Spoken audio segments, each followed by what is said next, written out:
Okay, Mr. Hall, Mr. Robert Hall, to be followed by Mr. Andy Valdez. Go ahead, sir. Okay, I'm Bob Hall, and I live in Brenda Starding's district. Okay, and I know who she is, and Can you speak to the mic? Stay at the mic. Okay, thank you. And Old Spring Branch, specifically Ridgecrest. But I'm here today because of an incident occurred exactly a month ago. All right, and I was at an event displaying my American flag along with other veterans and patriots. Okay, and the police stopped us. The city police stopped us from displaying our flag with the premise that this flag was a weapon. They determined that the flag staff of our, and my flag was just like that one right there, exactly like the one you're displaying right here, okay? And they wouldn't let me fly my flag and instructed me to put it away. And I followed that order and put it away. But I'm not so sure I'm going to do that the next time. But what's the deal with all this political correctness stuff with our flag all around the country and right here in Houston? I don't understand all this stuff.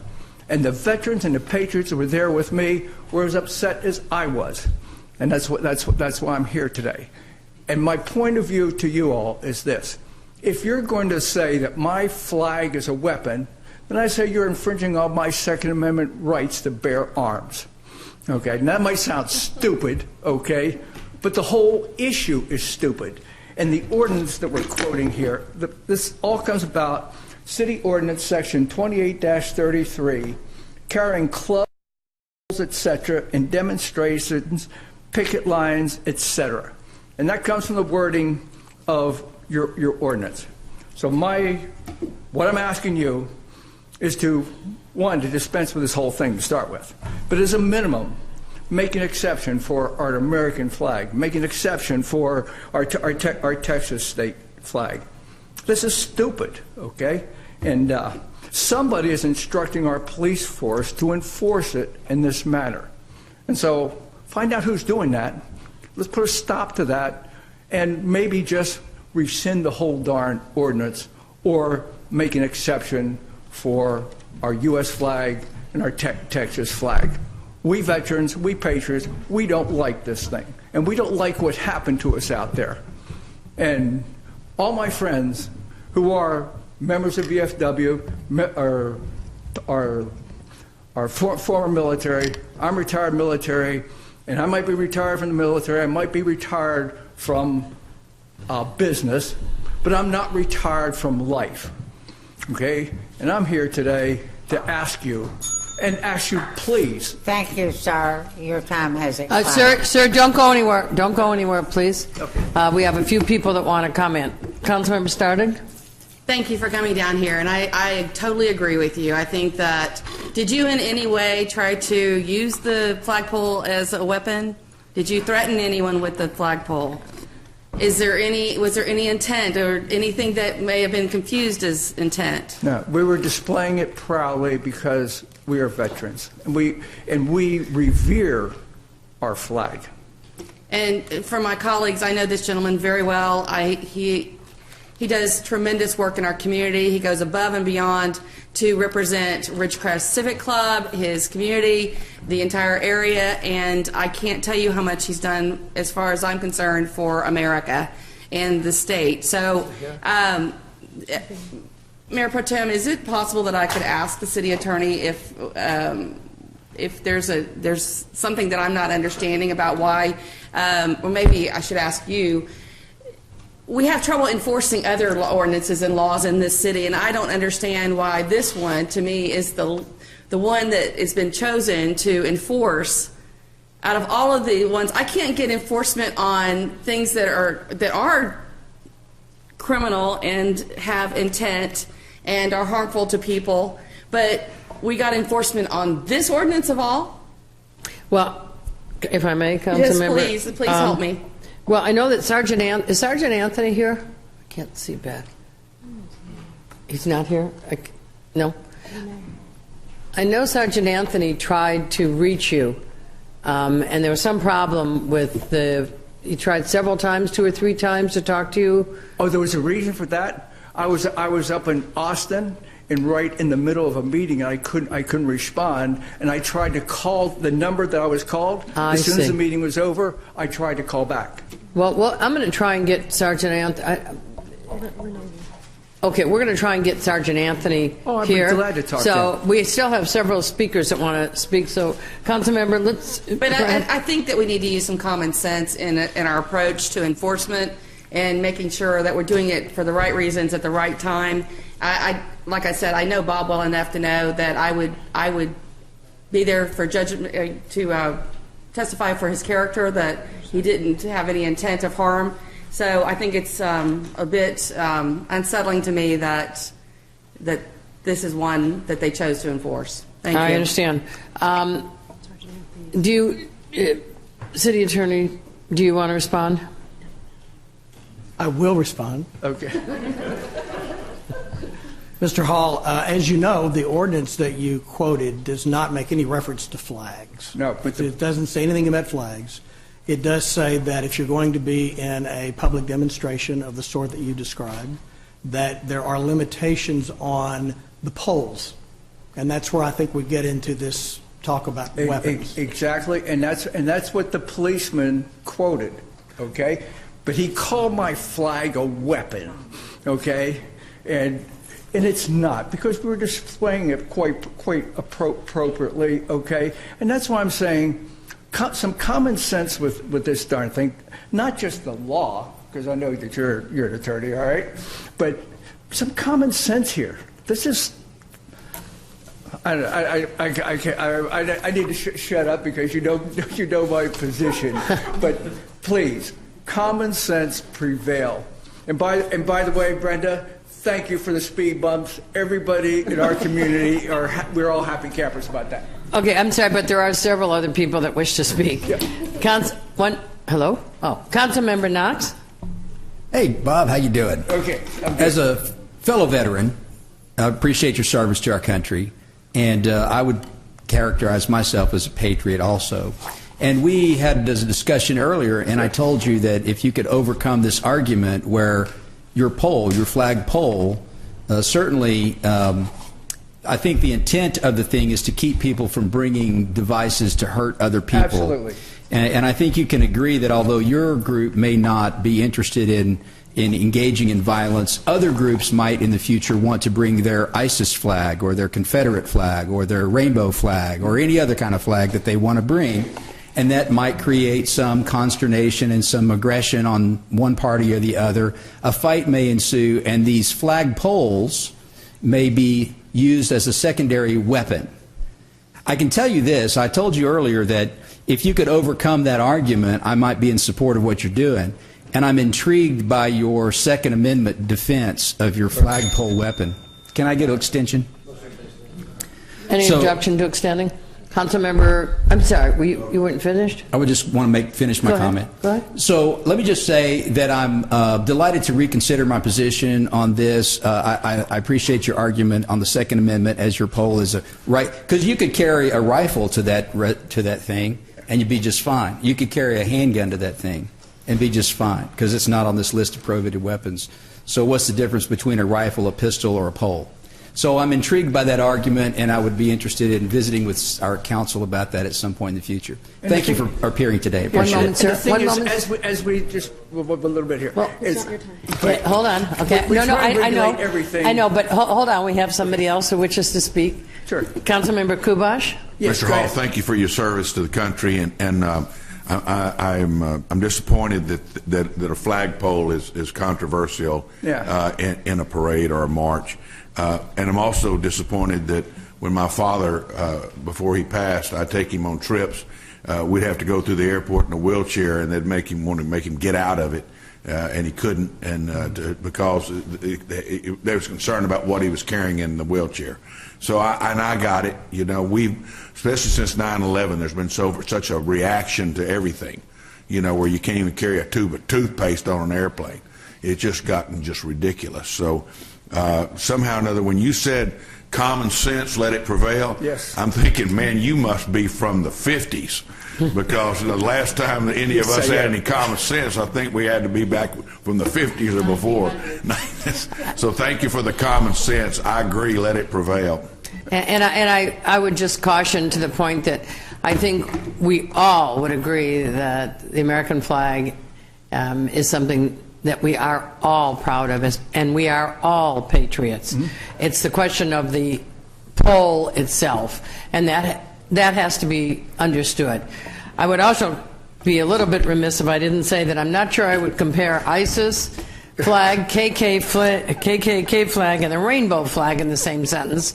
But the point being that everybody has their flag, and if we don't allow one, we can't allow any of them. And I understand. There wasn't any connection really between the two. Okay. Any of them. Thank you, sir. We appreciate your comments. Thank you for the opportunity to speak. Thank you.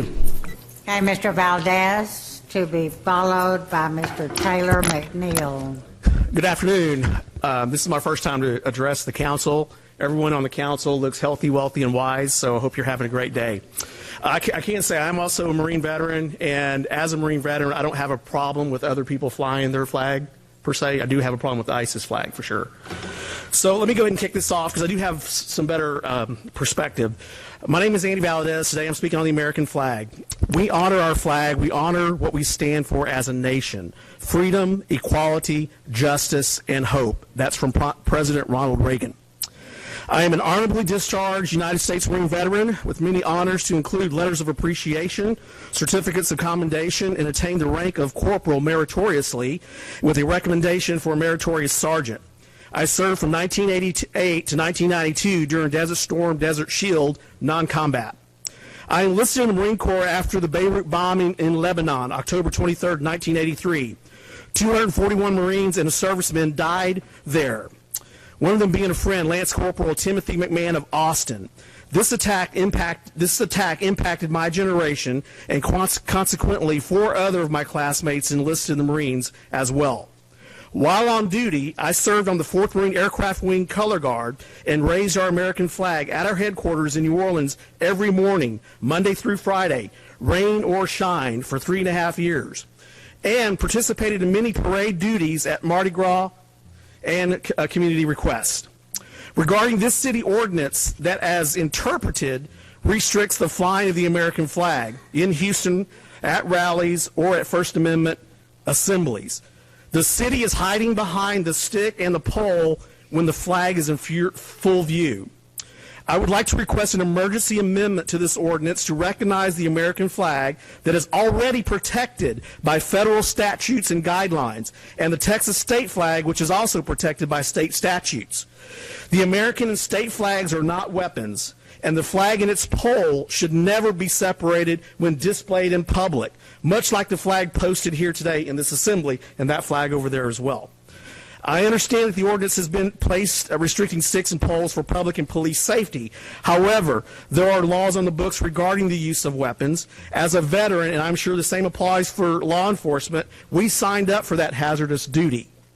I would like to see the kind of training and the records that HPD has regarding the American flag, because the feedback I have gotten from firsthand folks is that HPD will not issue a ticket for this ticketable offense. They will try to take your flag and offer no receipt, which is theft. HPD will also ask the person to leave the area, citing a free speech zone, not telling the person where the zone is other than to walk away. The other part, there are wooden flag poles that meet the requirement 3/4 of an inch, but when you put a metal coupling on it, they will restrict that flag as well. Thank you, sir. Your time has expired. Thank you. Thank you. I just thought I'd take one moment, colleagues, just to read, because we were talking about something I don't think any of us have read, and I'm just going to read the paragraph for a second and without comment. No person shall carry or possess, while participating in any demonstration, rally, picket line, or public assembly, any stick, board, pole, staff, rod, plank, pipe, stud, cane, staff, slat, or similar object, unless that object conforms to the following specifications. All objects which are generally rectangular in shape shall not exceed 1/4 inch in thickness and 2 inches in width. All objects which are not generally rectangular in shape shall not exceed 3/4 inch in their thickest dimensions. And finally, all objects must be constructed of wood, wood products, or other cellulose materials. Councilmember Christie. I'm glad you read that by Mayor Pro Tem. I appreciate your service. Thank you. Councilmember Laster. Thank you, Mayor. I too appreciate you for reading the ordinance as it appears to be on our books at this point in time, which presumably there is some level of public safety involved in that concept of definition of what a pole and so on and so forth is just to make sure I'm not confused, because Mr. Valdez, thank you for being here, and I appreciate your comments. But yes, sir. There's no proposal to change any ordinance or bring this particular ordinance before us any time in the near future at this point in time, is there, Mayor, that I'm aware of? No, not that I'm aware. No. May I address a question to the legal Sure. department? Do you anticipate has there been any suggestion or movement for any sort of draft or revision of that public safety element of that ordinance? Not that I'm aware of. All right, thank you. Sir, thank you for your service to the country. We appreciate it. We're glad that you could come down, and we hope that you come back again. Okay, thank you. Thank you. One moment, sir. Councilmember Kubash. I had to step out, but I listened to you in the back, and, yes, sir. and I appreciate your service to our country. Thank you for your service. I think, like the speaker before you, we have to let common sense prevail, and I'm disappointed that a flag staff is viewed as a weapon. I got it. I see what they're saying. I just hate we've come to that point in time in history where we have to outlaw flag poles. I'm disappointed, but I appreciate your testimony. Maybe we can fix it somehow. Well, there's a planned demonstration April 7th at HPD Headquarters. We're marching over to town hall, and I'd love to see every one of you there to celebrate the flag as it's being flown. Thank you so much. Thank you, sir. One moment. I'm sorry. Let me ask the city Councilmember attorney. Knox. I'm sorry. I think it's still my time. City attorney, doesn't the officer have discretion on issues like this? Isn't there discretion? Officer discretion? I'm sure HPD expects all of its officers to enforce the law in a common sense way. Okay, we all pledged allegiance to the flag. I would like to see an officer write a ticket for that if they pledge the same allegiance to the flag. One moment. Once again, we're not talking about. In my opinion, we're not talking about our allegiance to the flag. They are together. They are not to be separated. Well, there are people that occasionally we see people holding ends of flags. Okay, Councilmember Knox. That's not the federal statute or the state statute. Thank you. Councilmember Knox. I just wanted to also thank you for your service and all that, and just a little piece of advice. If you go to this next rally, just make sure your flagpole is 3/4 or less. I think if it's a metal pole, it will not be allowed to fly. Well, in that case, don't bring a metal coupling, pole. It will not be allowed to fly. What I'm saying is make your point, but don't intentionally violate the law. It'll just cost you more. I didn't know it was grief. an ordinance until I carried the flag. I was invited to the rally. I carried my flag for 30 minutes before an officer listen to me. What I'm asked us saying. to leave. Listen to what I'm saying. I'm not talking about your past performance. I'm talking about your future planned event that you just announced. Do yourself a favor. Don't carry an illegal pole to that flat. That's just a piece of advice from me to you, okay. Because I'd hate to see you get arrested or ticketed for something just to prove a point. I think you've made your point well. We got it, and I think I wish you all the best in the future on these things, and hopefully we can make some adjustments in the near future. As I said before, I'm intrigued by the concept of the Second Amendment portion of that. So. You just defended yourself with a gun. The police are called and you're potentially involved in a homicide, but it was self-defense. At this point, you are not in your right mind. No one ever is when they are in fear for their life and defend themselves. Anything you say can and will be used in a court of law, both civilly and criminally. Fortunately, you have selfdefensefund.com. We are the National Association for Legal Gun Defense, and we protect our members nationally in all 50 states, up to $1 million per incident per member. Let us do the talking for you and visit selfdefensefund.com. Any weapon, any state, anytime.